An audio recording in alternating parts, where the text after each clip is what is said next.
Hi everyone, my name is Ahlstrom with EB-5 United, and today I'd like to take a minute to help explain some of the differences between direct EB-5 investment and regional center EB-5 investment, and kind of highlight some of the reasons why over 96% of EB-5 investors choose the more convenient and passive route of regional center investment with EB-5. The regional center and direct EB-5 investment routes actually have the same requirements. There needs to be a new commercial enterprise with 10 new jobs per investor, the same price points of $900,000 and $1.8 million, and even the same targeted employment area requirements. However, there are also many differences that differentiate the two, and I would like to talk a little bit more about those to help you better understand. The first major difference is actually going to be investor involvement. So investing with a regional center or an investment issuer is a passive process for the EB-5 investor who doesn't need to worry about the responsibilities of owning and operating his own business. Whereas the direct EB-5 investor actually could own the business, but he doesn't have the legal right to work in the United States until several years through the EB-5 process. And on top of that, he's going to have to hire 10 people to create the 10 new jobs. And he's probably going to need somebody there in the United States just to take care of these 10 people, which is going to be a very difficult task to take care of from abroad. That's in contrast to the regional center investors that actually get to take advantage of having experienced professionals on the ground operating for them. Direct EB-5 investors are oftentimes experts in their industries. However, being an entrepreneur and starting a business in the United States that meets immigration requirements from the USCIS can be quite difficult to deal with. The direct investors are going to need to meet with lawyers, and they're going to need to file forms for their new commercial enterprise. This includes, but is not limited to, business plans, operating agreements, articles of association, and certificates of good standing. This brings us to the main difference between regional center investment with EB-5 and direct EB-5 investment, which is job creation and how those jobs are counted. So with regional centers, they're able to count indirect and induced jobs that direct EB-5 investment is not able to count. So for example, a lumberjack cuts down a tree, a woodsmith creates a table, and a driver takes that table to the job site.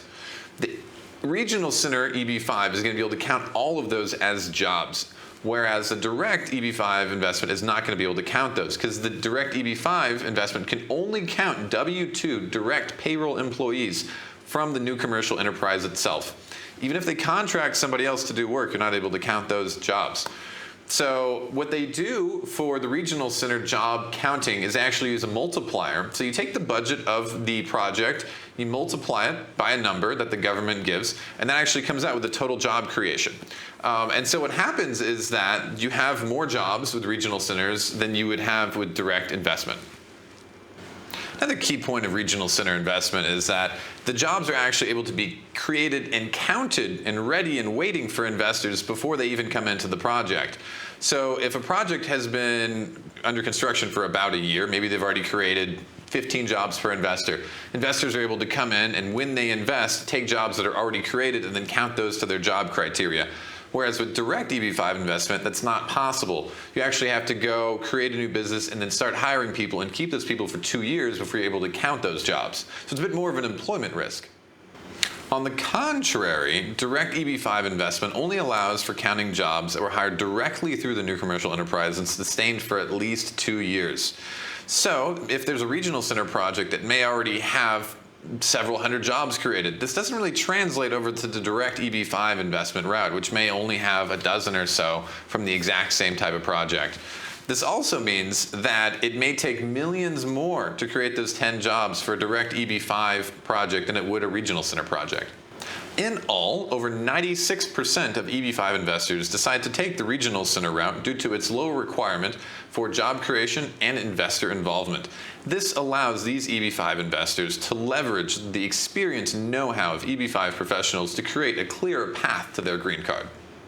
Investment issuers like EB-5 United help immigrant investors comply with the regulatory and reporting requirements of the USCIS, such as job creation auditing.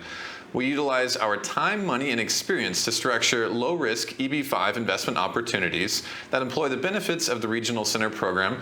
In doing so, we compile the business plan, project financial summary, job creation study, and economic impact report, private placement memorandum, and subscription agreement. We submit these documents to the USCIS prior to our investors investing, which allows our projects to receive Exemplar approval, which means that the USCIS has pre-approved our projects for investments from EB-5 investors. At EB-5 United, we have a denial guarantee for all of our EB-5 investors, and we also have a 100% approval rate for I-526 and I-829s. If you're interested in learning more about the EB-5 Regional Center Program or learning more about our current EB-5 offerings at EB-5 United, please have a visit on our website or contact us at contact@eb5united.com. Okay? Thank you so much, everybody.